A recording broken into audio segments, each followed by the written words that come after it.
ಅನ್ನೋದನ್ನ ಕರೆಯೋದಕ್ಕೆ ಮುಖ್ಯವಾಗಿ ಎಲ್ಲರೂ ಹೇಳ್ತಾ ಇದ್ರು ಸಿನಿಮಾದಲ್ಲಿ ಕಥೆಯೇ ಪ್ರಮುಖ ಪಾತ್ರಧಾರಿ ಅಂತೇಳಿ. ಹಾಗಾಗಿ ಈ ಮಾರಿಗೋಲ್ಡ್ ನಲ್ಲಿ ಇಬ್ಬರು ನಮ್ಮ ಫೇವ್ರೆಟ್ಸ್ ಅನ್ನ ಕರೆಯುವಂತಹ ಸಮಯ. ಒಬ್ರು ನಿಮ್ಮೆಲ್ಲರಿಗೂ ಕೂಡ ಗೊತ್ತು, ಎಲ್ಲರೂ ಹೇಳ್ತಾರೆ ಸಿಂಹಿಣಿ ಸಿಂಹಿಣಿ ಅಂತೇಳಿ.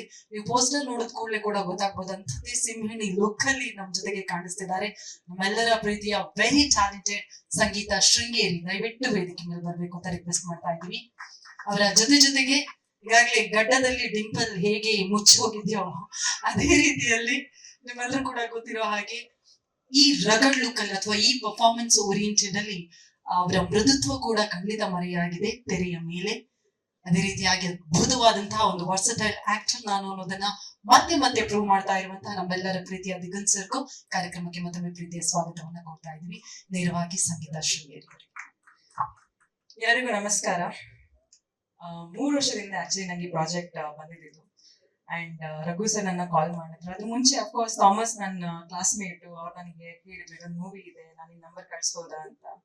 ಸೊ ರಘು ಸರ್ ನನಗೆ ಕಾಲ್ ಮಾಡಿದ ತಕ್ಷಣ ಮೊದಲಿಂದ ಹೇಳಿರೋದು ಈ ಮೂವಿ ನಾಯಕ ದಿಗಂತ್ ಅವರು ಅಂತ. ಸೊ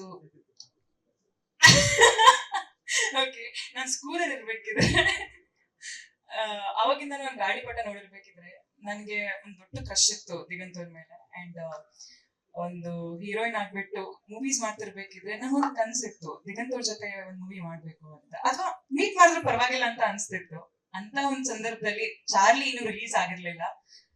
ಚಾರ್ಲಿ ಆಗಿದ ತಕ್ಷಣ ಅಂದ್ರೆ ಒಂದ್ 2 ವರ್ಷ ಶೂಟ್ ನಡೀತಾನೆ ಇತ್ತು, ಅವಾಗ ಬಂದಿರುವಂತ ಆಫರ್ ಇದು. ಸೊ ನಂಗೆ ರೆಕಗ್ನಿಷನ್ ಇರ್ಲಿಲ್ಲ ಇಂಡಸ್ಟ್ರಿಲಿ, ಫಿಲ್ಮ್ ಇಂಡಸ್ಟ್ರಿಲಿ. ಅವಾಗ ನನಗೆ ಸಿಕ್ಕಿರುವಂತ ಅವಕಾಶ ದಿಗಂತ್ ಅವ್ರ ಜೊತೆ ಆಕ್ಟ್ ಮಾಡ್ಬೇಕಂತದ್ದು ನಂಗೆ ಲಿಟರಲಿ ಒಂದ್ ಕನಸಾದಂಗಿತ್ತು. ಬಿಕಾಸ್ ಗಾಳಿಪಟ ಅಂತ ಮೂವಿ ಅಂಡ್ ಅವರ ಮುತ್ತತ್ತೆಯನ್ನು ನೋಡಿ ನಂಗೆ ಅನ್ಸಿತ್ತು ಇವ್ರ ಜೊತೆ ಒಂದು ಲವ್ ಸ್ಟೋರಿ ಮಾಡಿದ್ರೆ ಎಷ್ಟು ಸೂಪರ್ ಆಗಿರುತ್ತೆ ಅಂತ. ಆದ್ರೆ ಕತೆ ಕೇಳಿದ್ಮೇಲೆ ಗೊತ್ತಾಯ್ತು ಆ ಲವರ್ ಬಾಯ್ ಜೊತೆ ಅಂತ ಆಕ್ಟ್ ಮಾಡಕ್ ಚಾನ್ಸ್ ಸಿಗಲ್ಲ, ಬಟ್ ಒಂದು ರಗಡ್ ದಿಗಂತ್ ಅವ್ರ ಜೊತೆ ಆಕ್ಟ್ ಮಾಡಕ್ ಚಾನ್ಸ್ ಸಿಗುತ್ತೆ ಅಂತ. ಸೊ ಬಟ್ ಸ್ಟಿಲ್ ದಿಗಂತ್ ಅವ್ರ ಅಲ್ವಾ ಅಂತ ಅನ್ಸಿ ತುಂಬಾ ಖುಷಿಯಾಗಿ ಮೂವಿ ಕಂಪ್ಲೀಟ್ ಆಯ್ತು. ಅದ್ರ ಜೊತೆಗೆ ಒಂದು ಸಾಂಗ್ ಪ್ಲೇ ಆಯ್ತು, ಸಿಹಿ ಜೇನಮಣೆ ಅಂತ. Super song actually. Music super ಆಗಿ ಬಂದಿದೆ. ಅಂದ್ರೆ ಲಿಟರಲಿ ಎಲ್ಲರೂ ಕೂಡ ಎಂಜಾಯ್ ಮಾಡಿದ್ದಾರೆ. ವೀರ್ ಸಮತೋಡ್ ತುಂಬಾ ಚೆನ್ನಾಗಿ ಮಾಡಿದ್ದಾರೆ ಅಂಡ್ ಅನುರಾಧ ಅವ್ರು ಕೂಡ ತುಂಬಾ ಚೆನ್ನಾಗಿ ಹಾಡಿದ್ದಾರೆ ಹಾಡನ್ನ. ಅದಕ್ಕೆ ಕೂಡ ನಾನು ಡ್ಯಾನ್ಸ್ ಕೂಡ ಮಾಡಿದ್ದೀನಿ, ದಿಗಂತ್ ಅವ್ರು ಕೂಡ ಡ್ಯಾನ್ಸ್ ಮಾಡ್ತೀನಿ ಅಂತ ಹೇಳಿದ್ದಾರೆ. ಸೊ ಅದ್ರ ಜೊತೆಗೆ ಸಾಂಗ್ ಅಲ್ಲಿ ನಾನು ಅವ್ರಿಗೆ ಹೇಳಿದ್ದೆ ಆ ಸಾಂಗ್ ಶೂಟ್ ನಡೀತಿರ್ಬೇಕಿದ್ರೆ ಹಿಂಗ್ ಇಟ್ಕೊಂಡಿದ್ದೀನಿ ರೊಮ್ಯಾಂಟಿಕ್ ಸಾಂಗ್, ನಾನು ಹಿಂಗೆ ಕನ್ಸ ನನ್ಸ ಅಂತ ಅನ್ಕೊಂಡ್ ಹೇಳಿದೀನಿ. You know what, this is my dream come true ಅಂತ ಹೇಳಿದೆ. ಅಲ್ಲಿ ನಾನು ಅವ್ರಿಗೆ ಕನ್ಫ್ಯೂಸ್ ಮಾಡಿರೋದು I had a crush on ಅಂತ. ಬಟ್ ಲಿಟರಲಿ ಒಂದ್ ಕಡೆ ಒಂದ್ ಕ್ರಶ್, ಒಂದು ಅಮೇಸಿಂಗ್ ಆಕ್ಟರ್ ಅಂತ ಗೊತ್ತಿದೆ, ಬಟ್ ಒಂದ್ ವ್ಯಕ್ತಿ, ಒಂದ್ ಪರ್ಸನಾಲಿಟಿ ಆಗ್ಬಿಟ್ಟು ಕೂಡ ತುಂಬಾ ಒಳ್ಳೆಯವರು ಅವರು. ವರ್ಕ್ ಮಾಡ್ತಿರ್ಬೇಕಿದ್ರೆ ಅವ್ರು ಕೋ ಆರ್ಟಿಸ್ಟಿಗೆ ಕೊಡುವಂತ ಇಂಪಾರ್ಟೆನ್ಸ್ ಅಂಡ್ ಕಂಫರ್ಟ್ ಇದೆಯಲ್ವಾ, ತುಂಬಾ ಮುಖ್ಯ. ಗಿವ್ ಅಂಡ್ ಟೇಕ್ ಯಾವತ್ತೂ ಇರ್ಬೇಕು ಆರ್ಟಿಸ್ಟ್ ಅಲ್ಲಿ ಅಂತ ಇರುತ್ತೆ. ಸೊ ನಾನು ಸುಮಾರಷ್ಟು ಕಲ್ತಿದ್ದೀನಿ ಅವ್ರ ಹತ್ರ. ಸೊ ಎಸ್, ಅಂಡ್ ಸೊ ಅದ್ರ ಜೊತೆಗೆ ನನ್ಗೆ ಸ್ಟೋರಿ ತುಂಬಾ ಇಷ್ಟ ಆಗಿತ್ತು. ರಘು ಸರ್ ನರೇಟ್ ಮಾಡಿರುವಂತ ಸ್ಟೈಲು ತುಂಬಾ ಚೆನ್ನಾಗಿತ್ತು. ಅದ್ರಲ್ಲಿ ಡೈಲಾಗ್ ನಂಗೆ ಹೇಳ್ಕೊಟ್ಟಿರೋದು, ಅದ್ರ ಹಿಂದಿನ ದಿವಸ ನಂಗೆ ಡೈಲಾಗ್ ಕಳಿಸ್ತಾ ಇದ್ರು, ತುಂಬಾ ಸುಲಭ ಆಗ್ತಿತ್ತು ಅದಕ್ಕೆ ನಂಗೆ. ಇಲ್ಲಿ ಇದು ಎಲ್ಲ ಹೌದು, ಬಟ್ ಜೊತೆಗೆ ಯಾವಾಗ್ಲೂ ಶೂಟ್ ಅಲ್ಲಿ ನಮ್ ಪ್ರೊಡ್ಯೂಸರ್ ಯಾವಾಗ್ಲೂ ಇರ್ತಿದ್ರು. ಸೊ ರಘುವರ್ಧನ್ ಸರ್ ಇರ್ಬೇಕಿದ್ರೆ ಅವ್ರು ಬಂದ್ಬಿಟ್ಟು ಪಕ್ಕದಲ್ಲಿ ನಿಂತ್ಕೊಂಡು ಮಾತಾಡ್ಸೋರು ಅಂದ್ರೆ ಯಾವತ್ತೂ ಯಾರಿಗೂ ಗೊತ್ತಾಗ್ತಿರ್ಲಿಲ್ಲ ಇವ್ರು ಪ್ರೊಡ್ಯೂಸರ್ ಅಂತ. ಅಂದ್ರೆ ಅಷ್ಟು ಬೆರೀತಿದ್ರು ನಮ್ ಜೊತೆ, ಅಷ್ಟು ಚೆನ್ನಾಗಿ ಮಾತಾಡ್ತಿದ್ರು. ಅವರೇ ಒಬ್ರು ಡೈರೆಕ್ಟರ್ ಆಗ್ಬಿಟ್ಟು ಒಂದ್ ಪ್ರೊಡ್ಯೂಸ್ ಮಾಡ್ತಿದ್ದಾರೆ ಅಂದ್ರೆ it's really great thing. Because ಅವ್ರೆಲ್ಲೂ ಕೂಡ ಯಾರಿಗೂ ಒಂದ್ಸತಿನೂ ಕೂಡ ಬಂದ್ಬಿಟ್ಟು ಹೀಗ್ ಮಾಡು ಹಾಗ್ ಮಾಡು ಅಂತ ಎಲ್ಲೂ ಕೂಡ ಏನು ಹೇಳಿದ್ದಿಲ್ಲ.